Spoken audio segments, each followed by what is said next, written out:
Selamat datang di podcast kami berdua, gue Dias. Saya Kembara, Assalamualaikum, salam sejahtera untuk kita semua. Seperti biasa di podcast kali ini kita bakalan share pengalaman hidup kita, terutama di bagian hobi, musik, Ya. otomotif, bahkan di dunia perkontenan. Betul, dan seperti kata pepatah sebelumnya, jadikan cerita dan pengalaman orang lain sebagai pengajaran buat kita. Mungkin sebelum mulai konten selanjutnya, kita bahas dulu podcast kita yang episode 1 kali ya. Oke. Jadi menurut lu episode 1 kita apa tuh yang kurang menarik, yang perlu kita betulin dulu? Oke, jadi kan gue juga kemarin sebelum publish kan di proses editing gue sekalian lu review kan. udah ngedit kan, Ah. lihat nih. Di saat gue review itu sebetulnya, kalau dari sesi technical, gue ngelihat kurangnya itu yang signifikan di bagian suara sebetulnya. Oh, jadi menurut lu suara kita ini kurang kerekam dengan baik gitu loh? Kalau menurut pendengaran gue ya, kayaknya suara kita tuh kayak ngedengung gitu loh. Ngedengung, Iya, oke. kayak ngedengung gitu loh. Nah, itu kan sisi teknikal kan. Nah, coba kita pengen lihat nih nanti di video kita yang kali ini. Oh, ini jadi setup kita udah ada yang kita rubah nih ya? Iya, kita setup ada yang kita rubah nih untuk suara. Kita pengen lihat nih nanti perbedaannya video pertama sama video kedua. Oke. Ada perkembangan nggak bagian suara? Betul, kita Itu dari belajar sisi bareng-bareng Nah. tentang ini ya. Itu kan dari sisi teknikal. Kalau dari sisi konten, yang gue kerasa banget ya, di konten pertama kita masih kaku. Yes. Sejujurnya buat gua masuk di depan kamera di in frame tuh gua masih agak kaku sih. Belum terbiasa, dan lagi buat gua merasa diri gua harus belajar komunikasi sih, public speaking. Karena itu pengaruh banget ya. Apalagi kalau kontennya kayak yang kita buat ini podcast kan. Betul. Sebetulnya kan kalau yang profesional sendiri podcast itu bahkan mereka buat nggak ada suaranya pun bisa didengerin jelas gitu kan. Jelas, dan apa yang mau disampaikan ke pendengar tuh nyampe gitu. Iya. Iya kan? Karena dan gue tuh jadi sekarang gue jadi paham ya, gue jadi amazed sama pembawa radio, penyiar radio. Mereka itu bisa lu nyarin radio nggak ada visual tapi nyampe ke pendengar. Oh, jadi podcast sama penyiar radio mirip-mirip ya? Menurut gue sama, iya, menurut gue sama. Oke. Iya sih, soalnya kalau kayak penyiar radio kan dia harus bisa membawa suasana, bisa membawakan cerita. Dan lu nggak ada visualnya tuh. Iya. Sampai si pendengarnya itu bisa mengimajinasikan sendiri kan. Terbawa suasananya, Betul, tahu betul. ini arahnya lagi kemana. Dan ya itu ternyata nggak gampang, dan itu harus dipelajarin. Jadi buat penyiar radio di luar sana, memang lu semua mantep bos. Iya. Lu semua keren ya. Dan gua harus belajar sama lu semua tentang public speaking ini. Bener Iya kan? Gue juga setuju sih. Iya Kita kan? mungkin kaku karena kita nggak biasa ngomong di depan umum, Betul, ya. nggak bisa ngomong di depan umum. Biasanya kan kita cuma ngomong berdua ya Iya. sama teman-teman biasa. Di tongkrongan aja paling kan. Bener. Dan sekarang ini kita harus ngomong di depan kamera, menyampaikan sesuatu, menyampaikan ide-ide itu ternyata ya penuh tantangan, Betul. tidak semudah itu. Dan buat podcast kita sebelumnya mungkin kalau yang gue tambahin ya. Jadi kemarin itu podcast kita sebelumnya itu waktu si dia sini ngasih masternya ke gue dengerin pakai headset kan. Gue dengerin pakai headset tuh suaranya sebelah. Jadi nggak stereo gitu loh. Kalau lu pakai headset yang salah satunya rusak, lu cuma bisa dengar suara gue doang atau suara dia doang. Nah kayaknya si dia sih sekarang pas waktu ngedit udah diakalin. Cara lu gimana itu bikin itu? Iya, jadi ini juga gua kemarin pas lagi proses nge-review podcast kita yang pertama ya. Ternyata karena ini kan satu video kan. Iya. Video dia punya suara kan biasa dua channel aja, kanan kiri kan. Stereo ya. tuh kanan kiri kan. Nah, karena kanan kiri mic ini dia ngebuat suara gua di kanan, suara lu di kiri. Oh. Jadi pas gua ngomong yang kanan doang tuh ada suara. Bener. Emang waktu ngomong pakai gue dengerin pakai headset tuh bagus tuh, kanan kiri Iya, jadi nah. saut-sautan.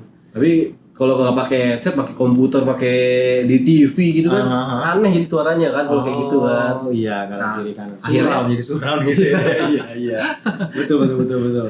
Jadi kalau untuk yang podcast kali ini nih, gua buat dua-dua stereo. Jadi Jadi kalau gua ngomong bakalan keluar di kanan kiri juga, lu ngomong bakal keluar di kanan kiri. Oke. Ya itu salah satu pembelajaran buat teman-teman.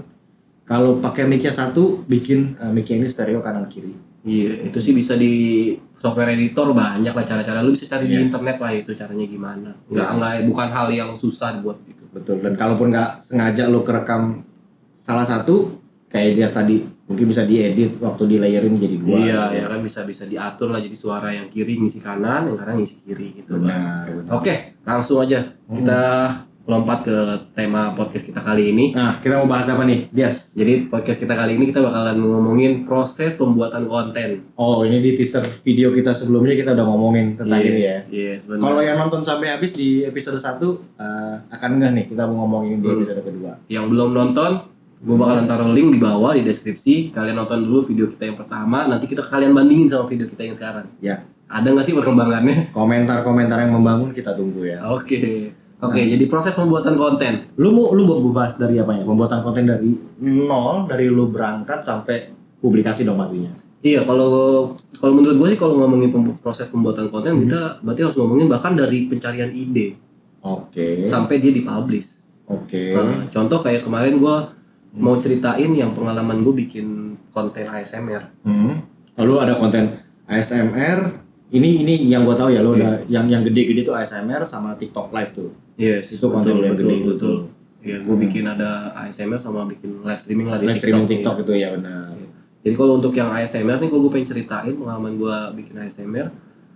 Kalau proses pembuatan fullnya untuk pencarian ide sebenarnya memang harus nyari referensi dari yang udah ada sih. Oh, berarti lu nontonin video orang-orang dulu ya? Yes. Karena dari ASMR sendiri, kalau dari kata-katanya sendiri ya, itu kan ASMR itu kan singkatan kan. Oke. Apa itu dari singkatannya? A-nya itu autonomous, S-nya itu sensory, M-nya meridian, R-nya itu respon.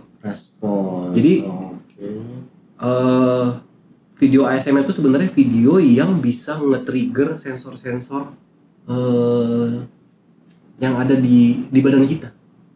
Berarti itu men-trigger emosional kita lah. Iya, bisa emosional, bisa juga nge-trigger kayak rasa geli, rasa relax. Oke, karena beberapa ASMR tuh ngilu. Iya, ada rasa ngilu. Gue sempat denger ngilu, kayak ada beberapa konten tuh dia goresin papan tulis tuh gue ngilu. Nah, itu juga termasuk ASMR sebenarnya. Iya. Ada golongan ASMR lah, itulah pembuatan ASMR kayak gitu. Ide-idenya kayak gitu. Jadi kalau menurut gue, kalau proses pembuatan ASMR, yang paling penting idenya dulu sih. Idenya lu pengen buat ASMR yang kayak gimana? Karena ternyata kalau kalian perhatiin ya di YouTube, terutama di YouTube, kalau kita lihat di YouTube tuh banyak video bukan ASMR sebenarnya, video-video lain tapi dibumbui ASMR. Oh, jadi dia ngerekamnya tuh fokus di suara atau gimana? Enggak, maksudnya kalau video lain ya, kalau kita ngomongin video lain yang dengan ASMR, jadi contoh ya, video unboxing. Jadi kalau lu ngeliat di video YouTube itu biasanya di judul itu ada tuh unboxing mainan ini, terus di ujungnya ada tanda kurung ASMR. Jadi sebenarnya unsur ASMR-nya itu di suara. Jadi kalau lu tonton video itu, harusnya saat dia buat unboxing, dia bakalan ngasih itu efek-efek krek ini dulu, dia ketok-ketok lah ceplusnya, atau ada plastik dia remuk-remukin. Itu kan ada suaranya. Itu menambah orang untuk menonton video itu ya? Iya, jadi itulah unsur ASMR-nya. Berarti sebenarnya mau dia sampein itu unboxing-nya atau ASMR? Sebenarnya kalau konten-konten yang kayak gitu menurut gua fokus mereka kan di unboxing-nya kan. ASMR itu buat tambahannya. Oh, tapi memang ada konten yang fokus ASMR doang pun ada kan? Ada. Kayak kemarin yang gua buat itu gua yang modelnya fokus ASMR. Yang buka-buka mainan. Iya, bukan unboxing, bukan yang lagi main atau yang lagi main-mainan ada ASMR, bukan. Tapi memang fokus suara ASMR video itu. Jadi yang kemarin gue buat itu videonya kualitas gambar nomor 2. Yang penting suaranya dari ASMR.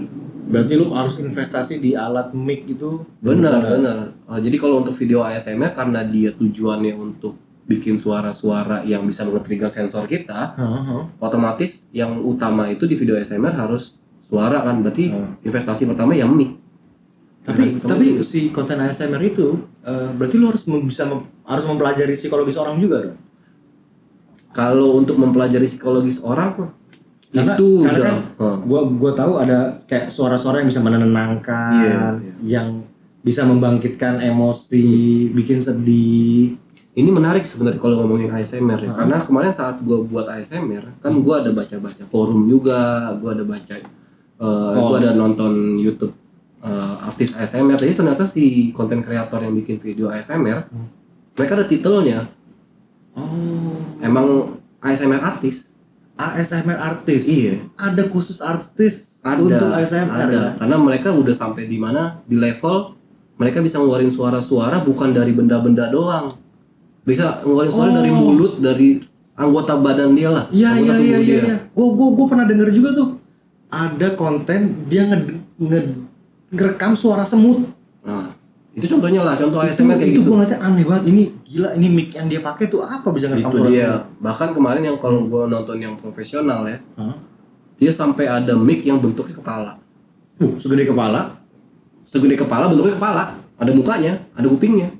Oh, dia bikin mic-nya kayak gitu. Bukan dia yang bikin, memang ada pabrikan yang buat kayak gitu. Oh, berarti di dalamnya tuh banyak Ada banyak kapsul-kapsulnya itulah buat nangkep dia surround kan, keliling kepala. Jadi saat gua ngerti. Nah, Iya, jadi saat si penonton atau pendengarnya itu nonton video dia dan pakai headset yang surround juga, iya, yang bagus. suaranya tuh muter.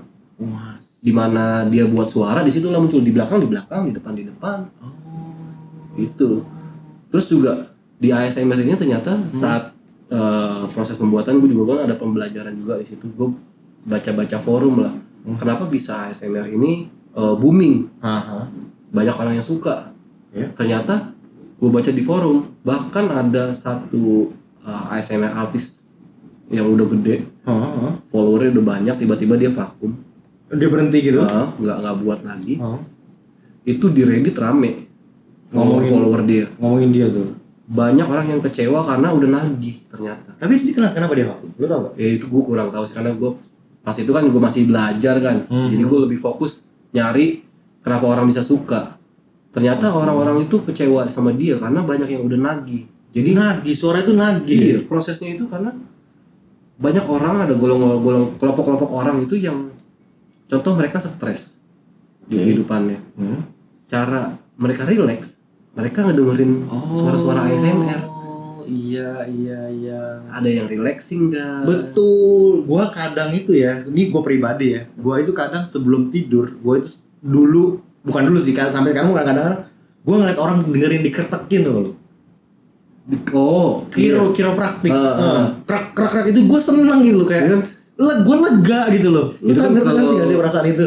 Emosi itu berarti satisfy. Iya. Padahal tuh orang yang diketekin di kiro, tapi gue yang lega gitu. Iya dan gue paham. Itu jadi sebenarnya kalau ngomongin ASMR saat pencarian ide, kita harus tentuin nih, kita pengen arah ASMR-nya untuk apa? Untuk satisfy kah? Kayak yang tadi kretek-kretek, atau suara untuk relax kah? Menarik. Karena bahkan kayak lu pernah dengar gak yang white noise?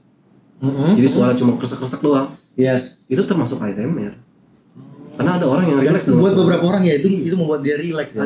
Jadi orang ada yang relax. Suara rintik-rintik hujan. Oh iya, gua ngerti. Dan ya gua baru sadar kenapa gua denger kretekan itu gua merasa plong. Padahal bukan gue yang dikretekin. Iya. Itu karena ASMR itu bisa nge-trigger sensori kita, juga bisa memicu emosi kita. Tergantung dia tujuannya ASMR itu buat apa. Berarti sebenarnya si ASMR itu kayak visual, lighting, angel itu penting gak sih? Kalau kayak lighting terus kamera angle-nya itu kan arahnya kemana. Kalau untuk yang pure ASMR itu nomor 2. Dia sebagai penunjang aja. Kayak misalnya lu bikin video ASMR untuk relaxing, pasti lu bikin videonya itu yang sendu-sendu. Iya. Backgroundnya oranye gitu kan. Iya, ngerti gua. Iya, kadang-kadang. Tapi itu buat penunjang aja. Karena bahkan kalau lu tahu yang artis-artis ASMR itu yang profesional, mereka nggak lagi di YouTube doang. Mereka bahkan nge-export suara ASMR yang mereka buat, diuploadnya ke Spotify buat orang denger. Jadi nggak pakai suara lagi udah. Nggak pakai video lagi udah. Berarti bener-bener di Spotify itu ada ASMR, lu bisa cari ASMR gitu dan lu dengerin aja gitu. Iya. Jadi itu efek-efek yang mereka buat aja. Si artis-artis ASMR itu mereka bisa buat suara hujan, padahal nggak hujan. Iya. Dari mulut mereka lah, dari barang lah. Bisa mereka buat white noise dari barang. Menarik juga ya, bisa membawa psikologi sampai ke sana gitu ya. Benar. Nah, itu kan proses pembuatannya lah yang kemarin gua rasain kan kayak gitu kan. Jadi habis lu dapat idenya, of course lu bakalan buat konten ya kan. Dan saat pembuatan konten yang utama ya tadi, karena ASMR itu ke suara, berarti yang paling utama ya kualitas mic. Karena itu yang lu pengen sampein. Mic itu mahal gak sih? Gua nanya Mic dulu. ASMR. Mic-nya tuh khusus apa enggak? Atau lu bisa pakai mic yang clip on gitu? Oh, kalau menurut gua kalau mic yang untuk video pure ASMR, konten pure ASMR, entah lu bikin suara atau bikin video ya, terserah. Itu mic-nya beda. Kayak contoh ini kan gua beli mic untuk ASMR kan. Oh, ini mic ASMR lain. Ini salah satu contoh mic ASMR lah. Okay. Jadi mic ini dia bisa ada, bukan bisa ada, di dalamnya itu ada 4 kapsul. Kanan kiri depan belakang. 1, 2, 3, 4. Iya. Oh. Walaupun atas bawah nggak ada ya. Tapi dia bisa mensimulasikan lah kalau kita di atas. Tapi berarti kalau lu lagi ngerekam konten ASMR itu lu bener harus punya ruangan yang kedap dong. Kedap suara. Kedap suara. Dia sensitif apa? Angin tuh bisa masuk.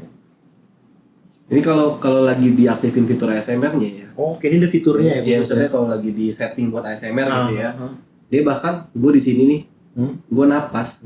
Gue napas nih. Napas biasa. Kedengeran. Oh. Dan kedengerannya di sebelah kanan karena ini kan gue ini kanan kiri. Ya, ini sebelah kiri. Oh. Jadi si pendengar itu kayak ada orang napas di sebelah kiri dia. Menarik. Gitu loh, saking sensitifnya dia. Makanya pas main gue pembuatan video ASMR karena gue tinggalnya di Cyberjaya kan nih. Ini Cyberjaya nih. Iya. Deket Kria kan, Kuala Lumpur. Pesawat tuh sering lewat guys, teman-teman. Itu dia masalahnya. Oh, dimasuk dong. Ya. Suaranya itu dong. Soalnya kan jauh. Iya. Karena gue udah tutup pintu, tutup jendela, segala macam. Masuk. Kerasan suara pesawat daripada suara napas gue kalau di mic ini jadinya. Oh, sensitif itu. Iya. Memang investasinya kalau ASMR itu ke mic. Jadi dia nggak bisa pakai mic biasa sih kalau untuk ASMR yang pure ya, bukan yang unboxing dalam kurung ASMR itu sih nggak perlu kayak gitu. Ya mic biasa lah kayak gitu ya, kayak gitu nggak perlu.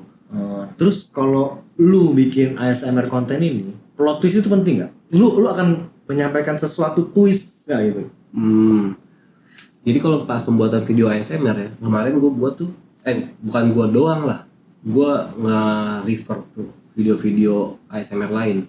Jadi mereka bahkan di judul videonya pun udah dijelaskan. Video ini adalah ASMR ngapain. Contoh kemarin yang gue buat, gue ngegarukin sikat. Iya. Ke mic ini. Jadi judulnya tuh brush on mic. Pure itu aja udah. Dia nggak ada storytellingnya. Jadi to the point aja, lu pengen bikin ASMR apa, lu taruh di judulnya, lu buat videonya. Dan buat beberapa orang itu menjadi hal yang menarik ya. Ada, bukan menarik lagi, butuh malah. Ada kebutuhan ternyata, ada golongan orang yang butuh itu ternyata. Mungkin karena itu dia jadi fokus atau jadi bisa jadi emosi dia relax. Jadi ngantuk mungkin. Iya, bener. Ya karena kayak gue bilang tadi, gue dengerin orang dikeretekin tuh, gue lega gitu loh. Iya, ada emosi ke situ. Ada plong gitu loh. Bukan gue yang dikeretekin. Itu hebatnya ASMR artis, mereka bisa buat suara itu memicu emosi apa. Oke. Itu sih. Terus ASMR ya. Itu kan kalau gue cerita ASMR ya. Sebenarnya kita pengen compare juga sama yang punya lu. Kan gue tahu nih lu bikin vlog kan, yang cerita kemarin di podcast pertama. Iya. Lu bikin vlog. Kalau gue cerita yang ASMR kan harus banget nih video mic-nya khusus kan. Oh iya. Kalau vlogging gimana sih? Kalau vlog gue itu sebenarnya suara ya, audio itu gue cuman buat jadi back sound gue aja. Untuk menambah ambience di video itu. Karena yang akan gue tampilkan itu gue akan pakai suara voice over gue. Jadi ya, dan vlog gue itu lebih ke tempat jalan-jalan karena itu noise. Itu banyak banget suara mana-mana, dan ya buat gue suara itu bukan menjadi hal utama. Gue lebih mengedepankan visual. Apa yang gue lihat, dan itu yang mau gue sampaikan ke viewer gue ya. Karena vlogging itu lu pengen nunjukin lu di mana lagi ngapain ya. Gue di mana, di tempat itu ada apa. Misalnya kalau lagi ke restoran ada makanan apa yang disajikan, menu-menunya. Gue lebih ke arah sana sih, dan buat gue ya suara nomor 2. Tapi gue perhatiin juga yang video-video yang lu buat itu suara asli dari videonya di mute ya. Ada yang beberapa yang gue mute, ada beberapa yang emang gue tampilin. Kayak misalnya gue beberapa kali ke restoran tempat makan, pas si chefnya lagi masak itu gue hidupin suaranya. Dan ada suara, ada yang lu buat, jadi buat efek-efek aslinya gitu ya. Aslinya. Tapi karena balik lagi tempat yang gue datengin itu rame biasanya dan itu noise, jadi agak susah buat gue untuk ngeluarin suara itu. Dan biasanya itu cuma gue bikin buat ambience-nya aja. Konsep gue lebih ke kayak gitu sih buat bikin video. Jadi bukan suara, gue lebih ke investasi gue ke gambar. Oh gitu. Jadi nggak sama kayak ASMR lah. Kalau ASMR suara, kalau vlog itu lebih ke arah gambar ya. Iya. Terus kenapa lu bikin vlog? Kenapa gue bikin vlog? Karena sebelumnya gue itu punya blog. Waktu zaman gue sekolah, kuliah dulu, gue ada main di WordPress, di blogspot.com. Lu suka nulis tapi? Gue suka nulis. Oh. Ada beberapa tulisan gue di sana. Beberapa masih ada kayaknya. Beberapa udah gue take down karena mungkin udah nggak relate dan ternyata kadang-kadang tulisan gue itu terlalu kasar, terlalu keras. Ya jadi itu gue hilangin lah. Lu mau share apa enggak? Nggak usah, itu nggak usah dilihat. Dan semakin kesini kan lebih mudah untuk membuat video sekarang. Iya betul. Buat gua ya, jadi gua lebih mengarahkan untuk bikin vlog aja. Vlog itu kan video blog itu kan journey kan. Nah, gua lebih ke arah sana. Jadi video-video gua itu untuk journey gua lah. Journey jurnal. Jadi kalau gue blog itu kan jurnal, gue kan journey ke kehidupan gue udah kemana aja, perjalanan gue itu, jadi gue akan taruh di vlog gue itu. Perjalanan hidup lu lah, lu abadikan di dalam sebuah video. Dalam video itu benar. Jadi gue tiap jalan kemana-mana, kalau tempatnya bagus pasti gue akan share dan sebenarnya balik lagi gue akan menjadikan video gue itu sebagai referensi buat teman-teman yang misalnya mau pergi ke suatu tempat kemana, ke restoran mana, destinasi wisata mana, dia bisa searching di TikTok, di YouTube tempatnya apa gitu misalnya. Lu mau tujuan lu bikin vlog itu pengen bisa jadi referensi orang lain tentang tempat itu. Tentang itu buat teman-teman semua. Gitu. Itu sih awalnya gue bikin itu dan kalau gue pribadi ya gue akan membuat itu sebagai journey di kehidupan gue, journey di family gue, kita udah jalan kemana, pergi. Tapi kalau gue pengen tanya sesuatu, lu jawab jujur nih ya. Oke. Lu jalan-jalan pengen bikin vlog, apa lu pengen nge-vlog makanya lu jalan-jalan? Jadi pengen nge-vlog atau jalan-jalan. Jadi lu jalan-jalan karena lu pengen nge-vlog, atau lu nge-vlog karena lu lagi jalan-jalan? Gua itu jadi gini, kalau gua misalnya gua mau nge-vlog ya, gua tuh nggak ada niat hari ini gua mau nge-vlog, gua mau kesini. Nggak. Jadi biasanya gua tuh ngajak family gua, istri anak gua tuh hari ini kita pergi ke sini yuk. Dan itu gua kemana-mana gua pergi, gua nggak bawa gimbal DJI itu sama handphone, udah pasti gua bawa. Memang standby Barang itu. Jadi gua kemanapun itu gua bawa sih, gua taruh itu di mobil sih pasti ada. Dan saat gua datang ke tempat itu, kayaknya tempatnya nih aneh nih, bagus nih. Itu gua kontenin. Menarik gitu ya. Gua bikin konten. Jadi gua emang nggak niat hari ini gua mau konten ini, gua mau pergi ke sini, nggak. Berarti lu nge-vlog karena lu lagi jalan-jalan. Lagi jalan-jalan aja. Bukan jalan-jalan karena pengen nge-vlog. Iya, bukan. Gua Tapi lu perhatiin nggak sih banyak orang yang buat kayak gitu sekarang? Banyak banget. Dan karena kalau niat lo mau kayak gitu ya, itu berarti kan lu udah seserius itu gitu loh. Karena buat jalan-jalan itu ya, buat pergi-pergi travel itu modal guys. Buat gua ya, kalau gua masih ngitung modal sih buat pergi-pergi itu. Iya berarti costing. Ada costnya kan, ada kayak gitu costnya. bikin konten. Iya. Lu kan berarti hitungannya karena lu lagi jalan-jalan Karena posisinya. gua lagi jalan-jalan aja dan itu gua bikin vlog. Iya. Kalau orang-orang kan udah niat kita kesini bawa tim nge-vlog bikin konten gitu kan. Kalau gua sih enggak sih, gua tuh bukan kesini. Tapi kan kalau pengertian gua nih ya, gua nggak tahu benar apa salah nih ya. Pengertian gua, vlog itu kan kayak lu bilang tadi, itu kan buat mendokumentasikan journey lu. Iya. Perjalanan lu kan. Ya. Kayak blog dulu kan dalam bentuk tulisan. Iya. Sebelumnya lagi malah diari di buku orang tulis. Iya. Hari ini aku pergi, hari ini kalau aku ingat kan di diari kan tulisnya gitu. Hari ini tanggal berapa, di mana aku jatuh dari tangga, aku kepleset di toilet, gitu kan. Diary, gitu kan. Itu kan menggambarkan dia di mana tempatnya, di mana kapan waktunya, apa yang terjadi sama dianya kan. Iya, sebagai diary dia. kalau gue lihat vlog lu kan, gue lihat video lu kan, video lu kan cuma menggambarkan tempatnya aja. Yes. Terus suasana tempatnya itu, Betul. ramai apa enggak, terus gimana histori tempat itu gitu kan, yang gue lihat dari video lu kan kayak gitu. Menurut lu itu vlog nggak sih kayak gitu? Menurut gua pribadi itu vlog. Oke. Karena gua di situ kan ada tanggalnya, jam ya kalau posting kan ada tanggal jam berapa dan itu menjadi buat gua perjalanan gua. Oh, gua di nanti kapan itu gua lihat video itu, di hari ini gua di sini nih. Di hari ini gua lagi jalan-jalan ke sini. Itu menjadi diary pribadi juga buat gua. Selain itu ya itu balik lagi buat referensi teman-teman yang mau pergi ke mana-mana sih. Oke. Padahal nggak di videonya nggak ada lu gimana lunya, apa yang terjadi sama lu tuh nggak ada di situ ya. Dan gue masih belajar untuk masuk ke dalam frame.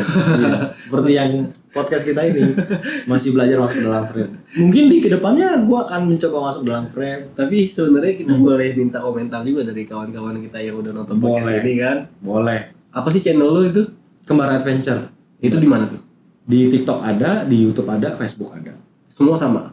Semua sama. Oh, nanti gue bakalan tulisin di bawah ini linknya, akun masing-masing Facebook, TikTok sama YouTube. Iya. Kembar Adventure. Bisa. Kalian nanti tolong lihat, masuk ke akunnya kan. Benar. Kalian lihat videonya. Menurut kalian vlog apa bukan sih? Yes. Komentar di video ini. Komentar di videonya. Tapi kalau menurut gue itu vlog. Iya. Dan nggak gampang sih bikin vlog itu, terutama konsistensi sih. Kalau lu bikin vlog konsistensinya tuh harus jalan terus kan, biaya juga kayak gitu. Terus apalagi waktu lo ngerekam ya, lo akan mendapatkan orang-orang tuh people tuh awkward ngeliat lu lagi ngerekam. Mereka akan coba ngasih space gitu, dan itu salah satu tantangan kalau lu bikin vlog di tempat umum ya. Oh, menarik sih. Jadi bikin vlog itu ya, karena gue belum pernah juga bikin vlog ya. Lu boleh nggak sih share nih ke kawan-kawan juga, apa sih yang perlu dipikirin dari bikin vlog itu? Challenge-nya apa? Susahnya di mana? Terus ada nggak tips and triknya bikin vlog itu? Oke, tips and triknya balik lagi kayak di episode sebelumnya. Sebelum lo nge-vlog, kalau tempat itu private area, private property, lo harus minta izin dulu sama yang punya. Misalnya lo ke restoran mana, gua akan selalu minta izin dulu untuk merekam. Boleh atau enggaknya, kalau kata dia boleh ya gua akan rekam.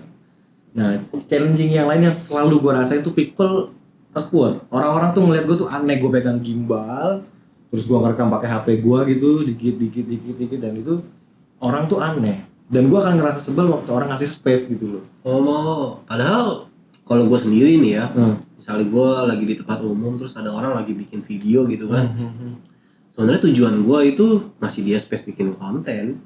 Ya, masih dia space buat bikin video, makanya gue ngehindar. Nah, secara nggak langsung kan gue ngeganggu lu, misalnya kan kayak gitu kan. Lu ada rasa seperti itu. Iya, lu jadi minggir gitu. Dan waktu bikin footage itu kadang-kadang kan orang masuk. Oke. Gue sebisa mungkin di vlog gue itu nggak ada muka orang. Gue akan meminimalisir itu, mencoba meminimalisir itu. Oke. Jadi lu seminimal mungkin ada muka orang. Iya, muka orang atau hal-hal yang menurut gue sifatnya pribadi gue nggak masukin. Oke, terus kalau buat proses editing gimana? Lu udah ngambil footage ya kan, untuk proses editingnya lu gimana sih biasanya? Biasanya kan kalau gue pergi, gue akan ngerekam aja tuh footage kan, gue gila tuh gue rekam straight gitu kan. Dan itu nanti waktu gue kumpulin itu bisa sejam tuh. Sejam lebih total tuh video aslinya tuh ya, footage itu. Dan video gue ini gue mencoba untuk 1 menit 45 detik. Kenapa? Reels, short aja gitu. Kenapa 1 menit 45 detik? Biar nggak bosan aja orang. Gue akan mencoba summary-in dari 1 jam video footage gue itu, apa-apa yang mau gue sampein.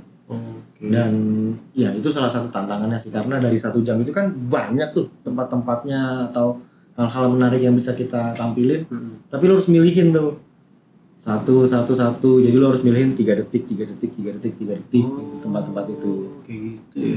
Itu lu ada trik nggak sih, misalnya contoh ya, mungkin ya lu ada saat pengambilan footage-nya, lu tandain ini menarik, jadi lu tandain lah di video ini gitu. Gua nggak nandain, jadi gua rekam. Nanti itu kan gua transfer ke laptop. Di laptop itu kan nanti kan kalau di timeline tuh panjang tuh. Panjang, terus gue akan pilihin tuh. Oh ini ada orang, gue nggak bisa masuk di ini, nggak bisa gue masuk ini frame nih, gue buang, bagian-bagian yang nggak penting gue buang. Masih panjang tuh dia, nanti kira-kira sisa ya 30 menit lah tuh nanti kan. Nah itu gue filter lagi tuh, mana ini yang kira-kira bisa jadi referensi untuk teman-teman dan tempatnya menarik gitu loh. Dan sebisa mungkin gue akan menampilkan yang bagus-bagusnya sih ya, yang jelek-jeleknya biasanya nggak gue tampilin. Oh berarti lu pas lagi ngedit itu lu tonton ulang lagi? Gua tonton ulang lagi Keseluruhannya? satu-satu. Ya, gua tonton, gua jalanin tuh timeline-nya. Oh ini bagus, ini enggak, ini bagus. Nah itu gua pilih. Baru nanti jadi 1 menit 45 detik itu. Dan satu video itu kadang-kadang speednya gue cepetin. Oh ada dimainin di speednya. Gua main di speednya, jadi biar dia lebih ke kompres kan durasinya. Terus nyari suara-suara tadi. Kalau videonya memang perlu suara ambience buat mendukung visualnya, gua akan nambahin suara. Karena kemarin gua sempat ada ngeliat beberapa video lu video aslinya lu mute, terus lu kasih musik, terus ada voice over, ceritain lah di situ.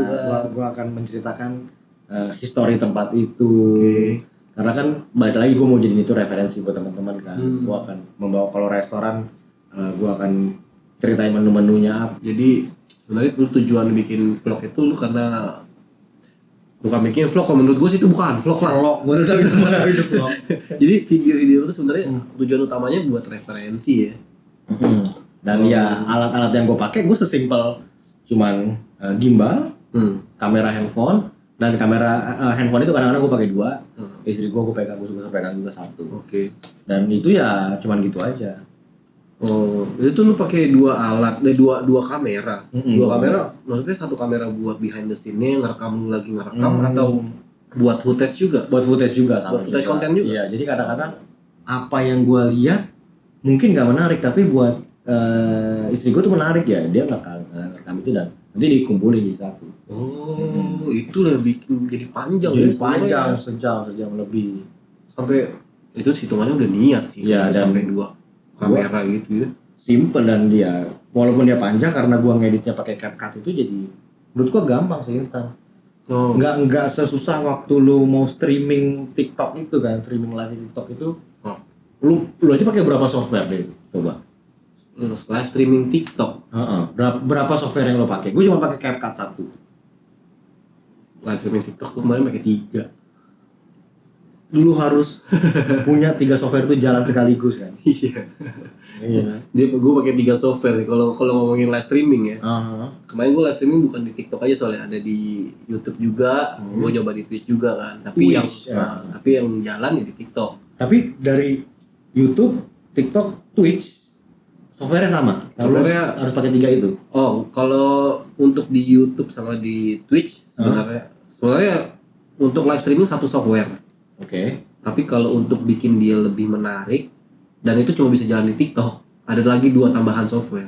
Oh, berarti di Twitch sama di YouTube itu nggak perlu 2 itu lagi? Enggak. Kalau di YouTube sama di Twitch bukan nggak butuh, karena si software yang 2 ini memang nggak sinkron sama si Twitch sama si YouTube aja, makanya nggak bisa dipakai. Gitu. Kemarin sih gue live streaming gue pakai 3 software. 1 untuk software live streamingnya OBS Studio. OBS ini buat apa nih? Coba lo jelasin satu-satu nih. OBS Studio itu jadi buat live streamingnya. Jadi itu dimana lo setting kamera, lo setting layar yang bakal ditampilin di live streaming lo. Mau vertikal, mau horizontal. Di layar itu lo bisa kasih frame-frame. Ya, lo bisa edit, lo kasih frame lah, lo kasih ada efek-efek yang jalan-jalan gitu, ada video-video lah. Pokoknya jadi dia lu setting 1 frame itu yang buat lu tampilin di live streaming, entah itu horizontal atau vertikal. Lu bisa setting layoutnya. Tapi dia harusnya vertikal terus nggak sih kalau di TikTok? Karena kan pakai handphone nggak sih? Enggak. Oh enggak juga. Enggak. Kemarin jadi kalau di live streaming TikTok itu, ternyata live streaming TikTok itu banyak aturannya. Banyak aturannya. Benar. Sebelum lu bisa live streaming di TikTok, kan ada syarat-syaratnya dulu. Yes. Itu dia. Live streaming TikTok itu bukan banyak aturannya, banyak jenisnya ternyata. Coba. Kayak kemarin gua kan contoh live streaming, gua kan gaming kan. Lu tentang game kan. Kalau yang orang tahu kan live streaming TikTok harus punya 10.000 follower. Atau dia punya view berapa ratus ribu gitu kan. Oke, viewer dari oke, bentar. Jadi sebelum fitur live TikTok itu kebuka, lo harus posting video-video dulu dong. Nah, ada yang kayak gitu kan, yang orang tahu kan dia harus ada posting video dulu, terus ada yang dia punya 10.000 view follower gitu kan. Itu untuk live streaming yang mau jualan. Oh, ini beda nih. Ternyata live streaming gaming beda. Oh, requirement itu beda-beda. Iya, beda. Kalau live streaming gaming, jadi lu bisa apply. Lu request ke Oh, berarti lu TikToknya. nggak perlu kayak punya 10.000. Enggak, bahkan akun baru pun bisa request. Lu kirim email gitu. Dia ada formnya sendiri, lu isi di situ. Nanti si TikTok bakalan minta tuh, kalau lu pengen live streaming gaming, dia bakalan minta lu udah live streaming di mana aja. Jadi dia bakalan minta tuh, kemarin kan gue udah live streaming di YouTube, di Twitch kan. Berarti kalau YouTube nggak perlu dong. Kalau di YouTube enggak. Langsung aja lu bisa bikin YouTube akun. Live streaming itu request juga di YouTube, tapi dia pasti dikasih dan butuh waktu sehari. Jadi habis lu bikin channel, lu request untuk live, besoknya bakalan dibukain. Oh. Dia nggak ribet kayak simple TikTok ya. Nah, kalau Twitch, lu bikin akun langsung bisa live di Twitch. Kalau TikTok ini yang agak-agak ribet, Iya, karena dia pun beda-beda ini, live streaming gaming beda, live streaming jualan beda, tuh yang vertikal pakai HP. Dan polisinya beda-beda. Beda. Jadi ternyata yang pas gua request untuk live streaming gaming itu dibukain buat yang di komputer. Oh, berarti lu nggak bisa pakai handphone? Enggak. Akun gua nggak bisa live streaming di handphone. Oh gitu dia. Nggak bisa. Oh, Bahkan yang baru tahu nih. Gue dengar juga ternyata ada juga yang kebalikannya, yang mereka kebuka untuk jualan itu yang di HP nggak kebuka yang studionya. TikTok Studio tuh nggak kebuka di komputer. Aksesnya beda. Oh, nah ini pelajaran guys. Jadi nggak semua live streaming di TikTok itu bisa kebuka di antara komputer atau handphone. Iya. Oh, tapi kebuka dua-duanya bisa. Bisa juga buka ya. dua-duanya. Jadi kalau kayak yang tadi live streaming gaming gitu kan, mereka akan review nih. Jadi akses yang dikasih, karena kan tadi kalau yang live streaming untuk jualan kan dia ada syaratnya jelas. Ya. Kalau live streaming gaming kan kita request. Ya. Karena kita request ini, mereka ngasih aksesnya itu temporary, jadinya sementara. Mereka akan review tuh nanti 7 hari pertama. Lu udah ada streaming berapa lama? Streaming ada berapa lama, performance-nya kayak gimana. Nanti kalau oke diperpanjang lagi jadi sebulan. Oh gitu. Sebulan oke diperpanjang lagi jadi 90 hari. Oh, tegak permanen. Selesai 90 hari kalau oke semua, nggak ada masalah, nggak pernah ke-ban lah, nggak pernah suspend. Terus nggak ada orang report gitu ya. Nggak ada orang report, terus aktif lo live streaming. Jadi permanen. Oh gitu. Gitu. Karena awalnya lu request kan, bukan dia yang ngasih. Jadi nggak semudah itu teman-teman buat Betul. live streaming di TikTok. Ada prosedurnya kalau di TikTok sih dia. Dan dia akan nanya nggak software-software yang lo pakai itu nggak? Enggak, dia lebih nanya akun lu di platform lain apa channelnya. Kayaknya mereka pengen ngeliat lu beneran nggak sih live streaming. Dia nge-review juga ke sana ya. Dia akan ngeliat ke sana jadinya sebelum dia ngasih akses ke lu ya. Dan kalau gua baca di forum-forum ya, ternyata nggak semua dikasih approval lu. Oh, iya, susah dong berarti sebenarnya dapetin license untuk streaming itu dari TikTok. kalau gua baca-baca di forum bukan susah, untung-untungan. Jadi tergantung si admin ini lagi sibuk apa. Tergantung adminnya, kalau lagi moodnya bagus kan. Iya, Request dikasih sama dia. Iya, bisa juga kayak Kalau gitu. nggak bagus, bahkan main ada yang gue lihat ya, dia ada, bukan gue lihat lah, dia ada ngepost di Reddit kan. Dia punya follower 1000 di TikTok, dia punya follower 1000. Dia pengen mulai live streaming. Iya. Dia apply itu buat live streaming gaming. Nggak buka-buka. Oh, se-strict itulah si TikTok itu juga. Bukan se-strict, segak jelas itu. Ada faktor X yang mendukung semua itu. Iya. Kadang bisa dibuka, kadang enggak. Oke. Terus balik lagi ke software yang lo pakai deh. Kemudian lo jelasin tuh si OBS. Ya, jadi balik lagi ke OBS Studio ini ya. OBS Studio memang dia kan yang kemarin gue udah jelasin juga kan di podcast pertama. Dia itu kan aplikasi buat live streaming. Ya, lu setting frame. Ya, basically lu buat setup live streaming lu dari layout sampai konfigurasi kualitasnya. Contoh lu pengen 4K, Full HD, lu setting di situ lah. Lu pengen live streaming masang filter muka. Betul, kayak gitu-gitu. Nah, itu di OBS tuh buat setting layoutnya. Terus karena kemarin gua live streaming di TikTok itu main GTA. Oke. Dan main GTA itu gue pengen buatnya jadi interaktif, makanya gue ada yang 2 lagi tuh software. Kemarin di podcast pertama juga gue diceritain kan, satu Tikfinity. Tikfinity, yes. Tikfinity itu buat nge-trigger dari Gift itu orang jadi ngelakuin apa di komputer kita. Tapi itu nggak langsung auto connect ke gamenya, karena dia kan ngekontrol komputer kita kan. Komputernya aja nih yang komputernya yang dikontrol sama si Tikfinity, bukan gamenya. Jadi ada lagi satu aplikasi Bakos. Nggak tahu lah dari Rusia atau gimana, kayak orang Rusia sih. Jadi dia yang nge-convert apa yang dari Tikfinity masuk ke Bakos, Bakos yang nge-convert di gamenya terjadi apa.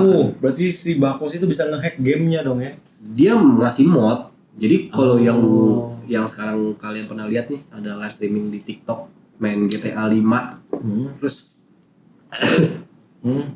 kalian ngasih gift bisa dia ada muncul mobil lah, orangnya jatuh, terus si orang yang lompat jauh tinggi gitu. Itu aplikasi Bakos itu. Berarti di Bakos itu di setting itulah. Tapi Bakos bisa setting semua game? Enggak, karena dia beberapa game aja. Dia beberapa game aja dan dia kan harus ngasih modnya kan. Dia jadi bukan original GTA itu. Itu udah dikasih mod dari si Bakos itu. Yes, itu ada free.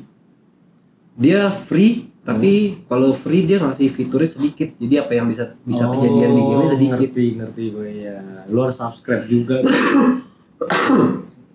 Iya, jadi harus kalau pengen actionnya banyak harus subscribe.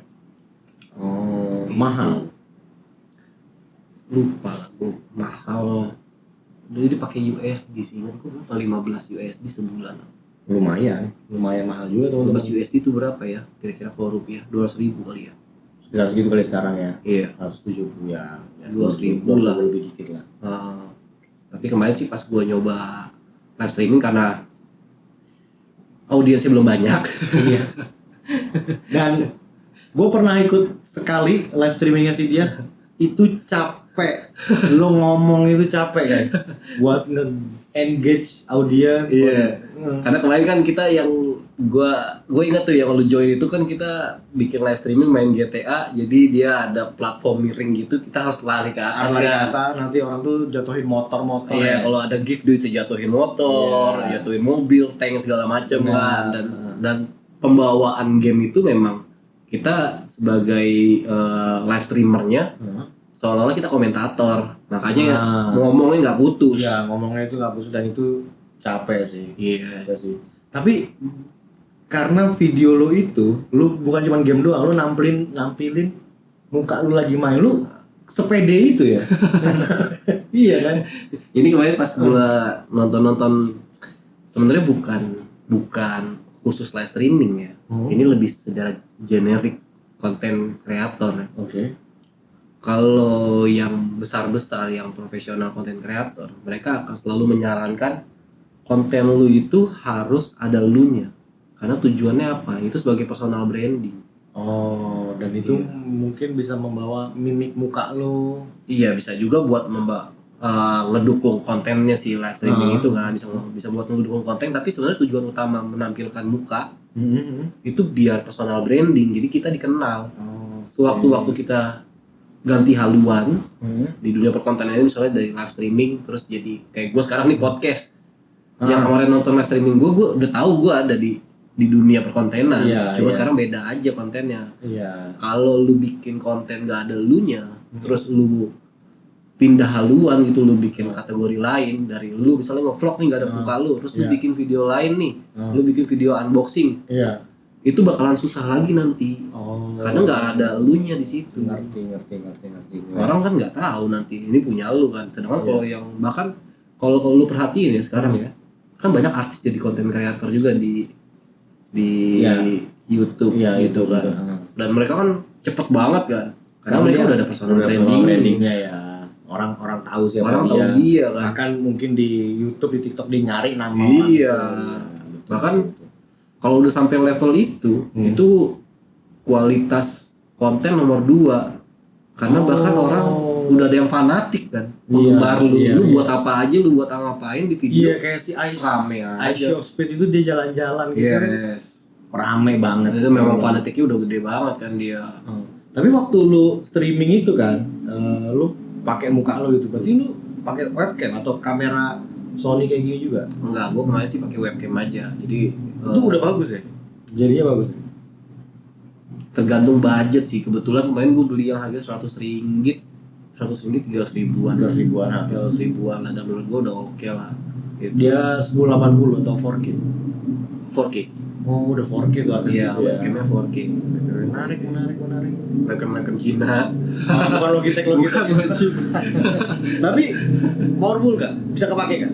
Kepake. Jadi kemarin pas gue beli webcam, gue ngobrol juga tuh sama yang jual webcam kan. Oke.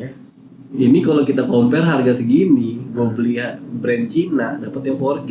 Gue Iya. beli Logitech Full HD kan. Gue tanya lah, Bang, ini 4K-nya dia bisa ngalahin Full HD-nya Logitech nggak? Iya. Oke. Kata dia, seenggak-enggaknya ini 4K bang, jadi kalau abang rescale jadi Full HD tetap akan lebih bagus daripada yang si Logitech punya. Jadi branding juga belum tentu lah. Belum buat tentu si juga gitu. webcam ini ya.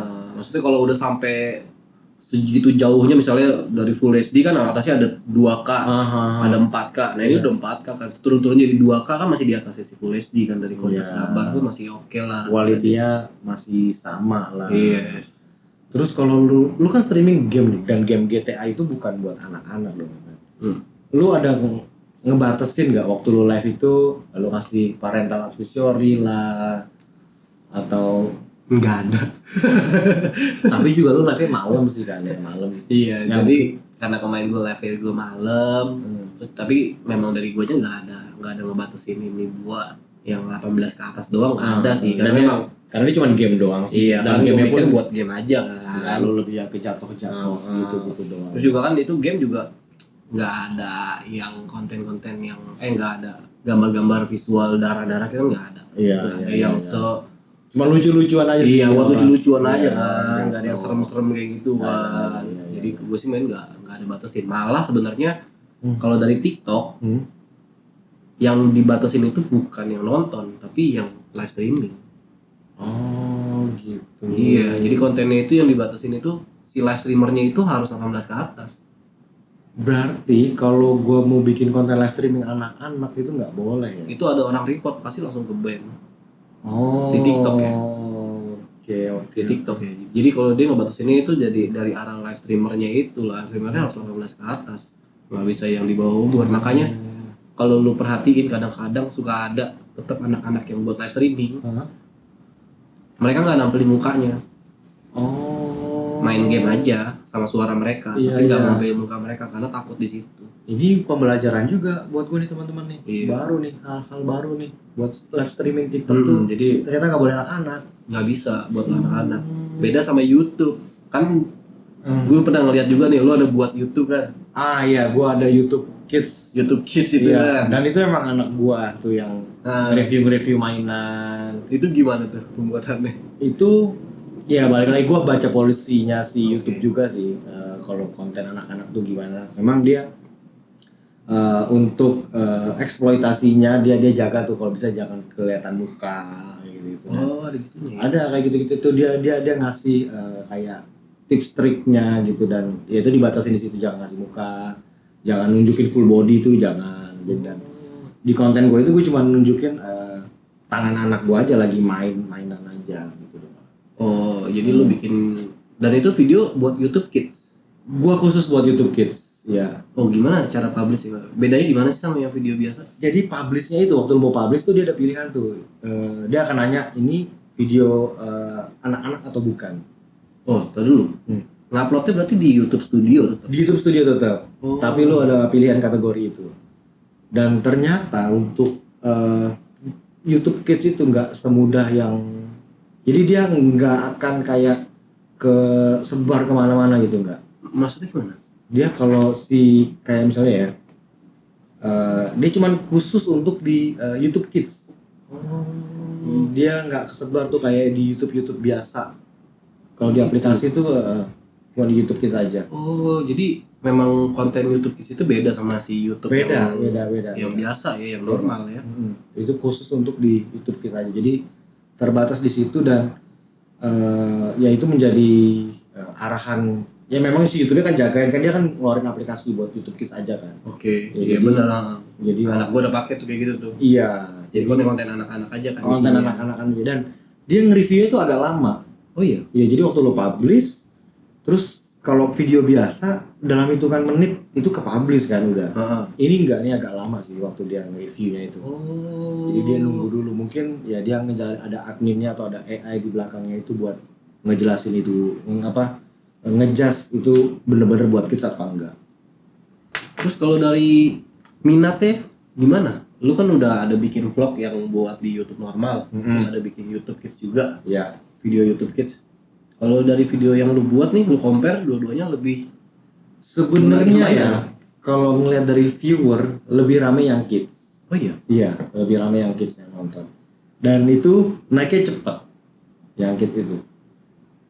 Oh, Dan tapi gue balik lagi itu memang harus tetap di bawah pengawasan orang tua sih buat YouTube Kids itu, karena kadang-kadang anak gue mainan itu ya dia main-mainan mobil-mobilan gitu, kadang-kadang ditabrak-tabrakin gitu kan.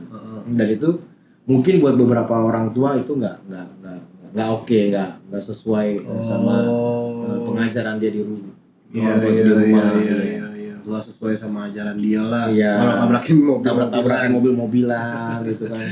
Karena kan kalau di video itu gue nyari suaranya tuh. Cekrek gitu. Iya. Berarti sebenarnya lu buat juga ada unsur ASMR. Ada juga unsur ya? ASMR-nya juga. Oh gitu. Tapi gue cuma pakai mic clip on, gue deketin ke mobil. Karena dia buat tambahan aja. Iya, buat tambahan aja, bukan bener-bener yang ASMR. Jadi bener-bener. Seolah-olah tabrakannya kayak beneran. Iya, cuma cekrek gitu doang, cekrek gitu doang. Di video anakku itu nggak cuma tabrak-tabrakan doang, gue coba untuk kasih konten-konten yang educational juga. Oh. Jadi ya kayak ada dia nge-review mainan tuh bukan sekedar mainan, tapi mainan itu kayak bisa digambar. Fungsi dari mainannya. Fungsi dari mainannya lebih ke arah sana. Berarti kalau di YouTube normal mungkin lu masuk kategorinya tuh nge-review mainan kali ya? Bisa nge-review mainan karena sebenarnya itu mainan-mainan baru gitu loh, yang anak gue misalnya dia beli mainan.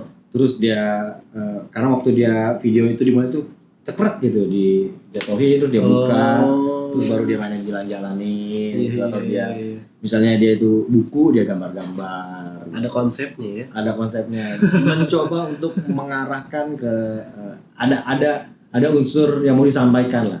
Nggak sekedar cuma nunjukin mainan, main-main doang gitu. Enggak sekedar itu. Dan ya itu demand-nya gede sih, tapi ya itu lu harus punya rasa tanggung jawab untuk waktu nampilin konten itu apakah ini benar atau enggak. Iya, tapi ini aturan dari YouTube-nya yang ketat atau kita sebagai pembuat konten YouTube Kids yang harus aware kayak gini? Dua-duanya. Di YouTube-nya pun dia akan kasih awareness soal itu, dan kita pun ya sebagai content creator-nya harus aware juga soal itu. Karena kadang-kadang kita kan harus menyesuaikan antara pikiran kita sebagai orang tua sama anak-anak itu kan beda.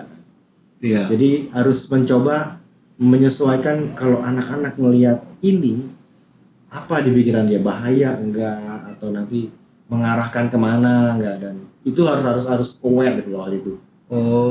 Konten anak-anak itu lebih susah. Walaupun kelihatannya waktu lo nonton tuh simple, Iya. anak-anak tuh cuma gitu-gitu doang, tapi ternyata itu susah sih. Gue pernah ngeliat sih anak gue lagi nonton YouTube Kids juga, dia cuma nontonin yang main truk-trukan jatuh ke selokan. Iya, di tanah, gitu-gitu doang. gitu Sebenarnya kan. kalau gue lihat kayak nggak susah buat kayak gitu. Enggak susah itu narik-narik truk gitu kan. Iya. Kalau yang kayak gitu-gitu masih dalam lingkup oke lah. Iya. Karena ada anak-anak juga yang kalau gue lihat ya, dia beli mainan nih, terus langsung dihancurin. Iya, kayak gue nggak ngerti sih itu mau mengarahkannya kemana ya. Oke. Langsung dihancurin apa? Ya kayak gitu-gitu lah, dan itu menurut gua itu nggak ada educational, itu nggak ada. Tapi sebenarnya kalau dari YouTube ini nggak diblok kayak gitu ya? Kayak gitu-gitu nggak diblok sih. Karena kan sebenarnya tadi kan nggak nampilin muka. Tapi dari kitanya Ya. nggak sesuai aja sama ajarannya Nggak lah. sesuai aja ya. Kalau buat gua sih nggak sesuai aja. Masa mainan dihancur-hancurin kan? Iya, baru beli deh. Tapi kalau gua sih sayang ya. Iya kan, padahal itu kan bisa bisa dimainin, bisa disimpan, bisa di-share. Menarik. Nanti next time mungkin gue bakalan coba juga kali ya bikin konten YouTube Kids kali ini. Itu kids ya. Tapi ya lu harus awareness soal itu. Iya, karena kita juga tahu kan nanti bisa jadi kan anak kita juga yang nonton kan. Benar. Nggak bisa buat video-video yang nggak layak ditonton anak-anak. Sekalian juga kita pengen cerita juga kan, kita bikin podcast kan. Oh, lu mau nge-share nih podcast. Iya. Podcast nih kan ini Proses kan pembuatan podcast ini kan. kategori podcast nih. Iya. Jadi kalau YouTube Kids tadi lu prosesnya lebih ke arah harus memperhatikan konten yang sesuai nggak buat anak. Kalau podcast ini kalau menurut gua lebih ke arah storytellingnya sih. Yang mau lo sampein ke pendengar ya. Iya. Makanya kita di sini juga nyoba kan buat membuat podcast ini serapih mungkin kan dari urutan storytellingnya kan. Ya, sebenarnya ya di background semua ini ternyata bikin podcast itu nggak semudah itu loh. Iya, betul. Kamera itu harus tahan ya, baterai harus tahan, baterainya daminya itu harus bagus, suara ini harus kerekam dengan baik. Ya. Iya, betul. Jadi kalau malah bahkan ya kalau gue cerita pengalaman gue sendiri, bikin podcast ini yang paling ribet persiapannya daripada konten lain. Benar, gue setuju. Ya kan, apalagi karena kita buat podcastnya untuk di YouTube. Yes. Di YouTube ada gambar ya, berarti kita harus pikirin juga kualitas gambar dan kualitas suara kan. Ya, dan gue di konten podcast ini baru gue bikin storyboard. Gue belajar bikin storyboard. Jadi kalau di konten-konten lain gue nggak pernah ada storyboard, ya jalan aja, iya kan. Cuma kalau di podcast ini gue bikin storyboard, kemana itu gue coba bikin sih. Iya, jadi apalagi kalau bikin podcast gini ya. Tapi kayak ngeluh jadinya ya. Gimana ya? Nggak ngeluh sih, cuman lebih harus disiplin ya. ada rasa harus disiplin ya. Bener harus disiplin. Jadi nggak semata-mata habis kita buat konten, kita edit, kita upload. Enggak. Reviewnya pun panjang ternyata. Panjang. Podcast ini. Iya, lebih panjang ya. Karena Iya. kita harus ngedengerin satu-satu. Terus juga karena podcast ini panjang kan videonya, durasinya panjang Iya. kan. Bahkan proses pembuatannya pun kita sih sekarang lebih repot. Dan gue nggak pernah ngerekam itu memori HP gue sampai habis gitu misalnya ya. Kalau podcast bisa habis loh. Bisa habis kemarin yang kita buat podcast pertama itu. Iya, itu pakai 2 memori kan ya. Iya. Ternyata kan dia saking panjang ya, gue punya memori 64 giga kan. Iya. Buat ngerekam 4K habis loh. Habis. Belum ya. selesai podcast kita. Iya, benar. Jadi kalau kalian perhatiin sebenarnya di ujung-ujung itu ada yang kayak dipotong. Iya, karena dia ganti switching memorinya itu. Belum ganti switching malah. Kemarin kita malah bikin podcast tuh. Gue belum aktifin tuh fitur itu. Oh iya, yang kemarin itu putus di dummy baterai itu panas ya. Iya, jadi si video yang pertama itu yang awal-awal putus karena memorinya penuh. Memori penuh satu. Terus udah kita rekam lagi kan. Iya. Kita rekam lagi. Udah ngomong-ngomong panjang, baterainya error. Baterai dan nah ini belajar buat teman-teman juga. Siapin memori yang lebih. Mungkin kalau lu punya memori 64, tambah memori satu lagi lah. Iya. Dan di kameranya itu disetting untuk auto switching ya. Iya, kalau memang kameranya bisa pakai 2 memory card, biasanya ada fitur itu yang auto switching ya. Tapi kalau memory card cuma satu, iya. berarti prepare lah yang lebih besar size-nya. Iya. 64 GB kayaknya untuk 1 jam kurang. Kurang sih, karena sebenarnya waktu kita ngerekam podcast ini, ya mungkin yang waktu nanti di-upload ke YouTube tuh 1 jam, tapi sebelumnya itu ada panjang tuh. Bener. Iya, ada beberapa yang harus mungkin kita ulang. Iya ya kan? bener. Kayak podcast ini sendiri pun kita udah ulang berapa kali. Seingat gue tag 18. Iya kan? Tadi yang gue ingat ke track berapa, kita udah ngomong panjang-panjang. Udah setengah jam. Setengah jam. Iya. Dummy baterainya rusak. Dari baterai rusak, kameranya mati nge-restart Dan footage-nya hilang. Filenya korup ya. Filenya korup. Filenya korup. Sebenarnya ini kejadian juga di video kita yang pertama. Cuma untungnya dari akhir ya. Iya, untungnya di akhir tuh, Ya. dan itu udah kepotong gara-gara yang memorinya full. Switching memori itu. Memorinya full, kepotong. Udah nih yang besar kita punya, Benar. kita rekaman lagi sedikit, baterainya rusak. Benar. Itu hilang. Itu kemarin gue nyoba kemarin kan walaupun dia korup, dia kan ada filenya tuh. Dia ngasih file. Jadi waktu gue edit, gue caranya gimana ini file bisa di recover. Ternyata ada di online dan bayarnya mahal. Bayarnya mahal. Jadi gue compare lah kan, kan sekarang kita pakai baterai dummy-nya nih yang murah-murah kan yang Cina-Cina. Iya. Gue compare lah. Gue nge-recover file sama gue beli baterai dummy Orion Sony. Lebih murah baterai dummy yang Sony. Jadi mending lu beli baterai mendingan gue beli invest baterainya Sony daripada nge-recover satu file itu. Karena nanti di kedepannya kemungkinan dia mati lagi. Benar. Jadi mending invest di baterainya Sony sendiri, di dummy-nya itu. Benar. Jadi iya, sejauh itu sih dari perjalanan gue bikin podcast ini yang paling ribet. Agak ribet ya, karena kita harus setup lampu-lampu. Benar. Karena tadi kan podcast itu kan misalnya di YouTube dia pengen nampilin video, kualitas video juga. Kualitas video itu kan saling berkaitan dari alat yang dipakai buat ngerekam, lighting yang di setup saat di tempat kita ngerekamnya, ya kan? Suara. Iya, suara dan backgroundnya. Iya, Ya kan? background. Kita harus nge-setup juga kan, walaupun kita simple kayak gini. Iya, ini sebenarnya semua harus di setup juga teman-teman. Jadi nggak semudah itu, nggak semudah kelihatannya. Cuman orang dua ngobrol gini terus direkam, nggak semudah itu sih. Lebih ke preparationnya agak lama ya. iya, tapi balik lagi ini semua karena kita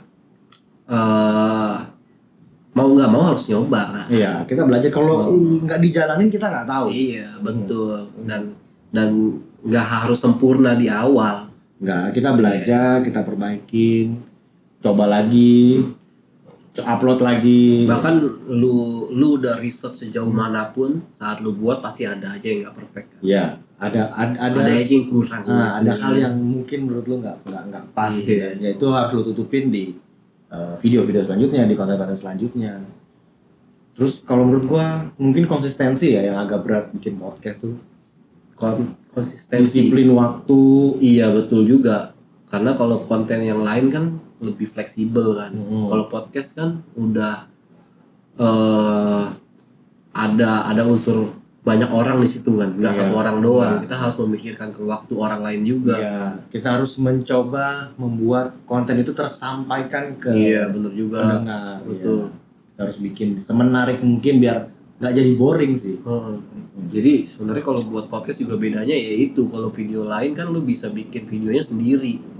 Kalau podcast kan ada lawan bicaranya. Iya, benar. Berarti nggak bisa disiplin satu orang doang. Memang ada komitmen dari beberapa orang yang masuk dalam konten podcast ini kan. Enggak. Bedanya di situ sih. Harus nyamain waktu. Nyamain waktu kan nggak gampang juga itu nyamain waktu. Secara kita juga kan udah pekerjaan masing-masing, Iya. kegiatan lain-lain di luar. Ada kegiatan di luar juga kan, kepentingan masing-masing. Terus waktu lo ngedit itu ada tantangan nggak buat podcast ini? Tantangannya sebenarnya lebih ke rasa kepuasan diri aja sih. Karena kan konten podcast kan udah banyak banget nih di luaran, dan banyak juga yang kita suka gitu, yang kita punya bagus nih podcastnya.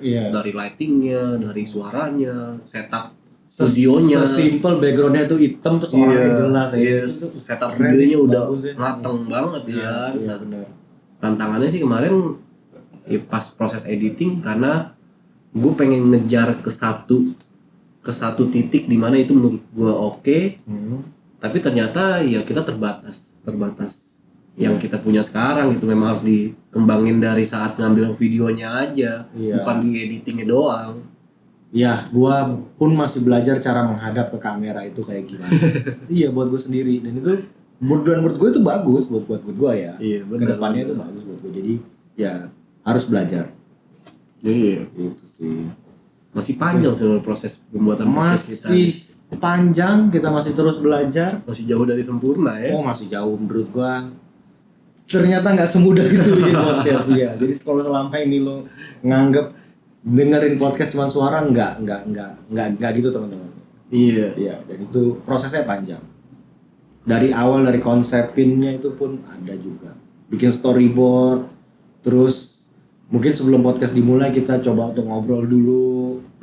Kita harus prepare dulu, enggak. Jadi ya. Tapi so far ini menarik, ini hal baru untuk gua, jadi Betul. gua enjoy menjalaninya. Ya, gue juga ngerasain ini memang hal baru banget sih buat bikin podcast gini. Preparationnya sih, lebih preparationnya sama postnya. Iya. Kalau saat pembuatannya karena kita udah biasa ngobrol berdua kan. Iya. Cuma kita perlu belajar komunikasi Iya. sama kamera aja nih, Karena kita ngomong sama kamera. Kita mencoba untuk ada orang ketiga yang Iya. ikut ngobrol sama kita. Iya. Itu dia tuh yang pasti perlu dipelajarin kan. Betul. Tapi kalau dari yang lebih challenging sebenarnya di preparation sama postnya ini sih, editingnya itu. Editing publikasinya ya. Iya. Tapi publikasi lu mau ada rencana dipublis di tempat lain ya? Karena masih YouTube nih yang kita publish kan. Untuk sekarang enggak. Masih fokus dulu di YouTube ya. Untuk sekarang masih fokus dulu, podcast ini bakalan kita tayangin di YouTube aja sih. Kenapa? Karena gue nggak yakin kalau cuma suara itu bagus. Betul. Karena kita masih harus belajar komunikasi, public speaking itu. Betul. Public speaking and storytelling. Ya.